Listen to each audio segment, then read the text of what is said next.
नाज़रीन, बुलेटिन जी शुरुआत में वाक़े आम ख़बरूं हैदराबाद में। हैदराबाद में यूसी 28 जे वार्ड नंबर 1 ऐं यूसी 35 जे वार्ड नंबर 3 ते पोलिंग अमल जारी आहे। सिक्योरिटी जा गैरमामूली इंतजाम किया विया आहिनि।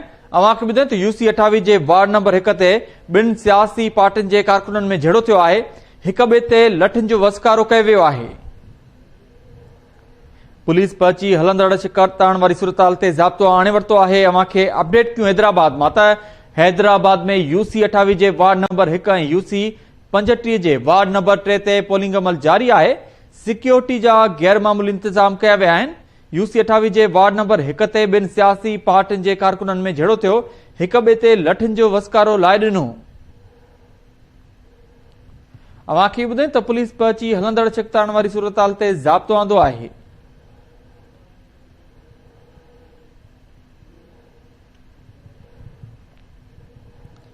खबर अवांखे ॾियूं हैदराबाद मां त हैदराबाद में यूसी 28 जे वार्ड नंबर 1 ऐं यूसी 35 जे वार्ड नंबर 3 ते पोलिंग अमल जारी आहे। सिक्योरिटी जा गैरमामूली इंतजाम कया विया आहिनि।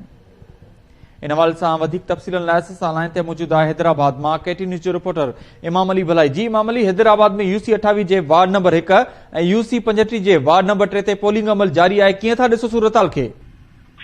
जी अवांखे ॿुधायां त हैदराबाद जे ॿिनि वार्डनि में नंढी चूंडनि लाइ पोलिंग अमल जारी आहे। हैदराबाद जी यूसी 28 जे वार्ड नंबर 1 ते चेयरमैन ऐं वाइस चेयरमैन लाइ पोलिंग अमल गवर्नमेंट गर्ल्स प्राइमरी स्कूल और सुल्ताना में मर्दनि ऐं लेडीज़ जी गॾु पोलिंग थी रही आहे। जॾहिं त हैदराबाद यूसी 35 में चेयरमैन ऐं वाइस चेयरमैन जे वार्ड नंबर 3 जे पोलिंग जो government training college for main Hyderabad में मर्दनि लाइ पोलिंग जारी आहे।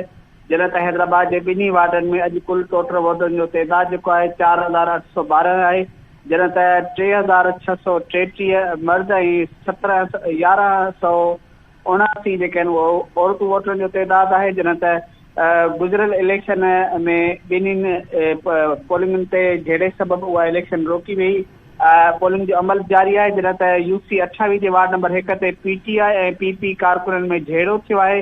पीटीआई ज़िले अॻवान अली हिंगोरो पोलिंग स्टेशन ते पहुतो मुबैना धांधली बाबति हुन पुछाणो कयो, जंहिं ते पीपी कारकुन कावड़ में अची विया। जॾहिं त पीपुल्स पार्टी जे कारकुननि वॾे अंग सबबु जेको आहे पीटीआई कारकुननि सां मुंहुं मारी थी। जॾहिं त लतुनि मुल्कुनि जो वसकारो थियो आहे ऐं पुलिस शुरूआती वक़्त ख़ामोश तमाशाई बणियल हुई। जॾहिं त मीडिया जे कैमराउनि खे ॾिसी पुलिस एहलकारनि छिकताण वारे माहौल खे छेड़ विछड़ करे छॾियो आहे। जी वॾी महिरबानी अपडेट करण लाइ इमाम अली भलाई।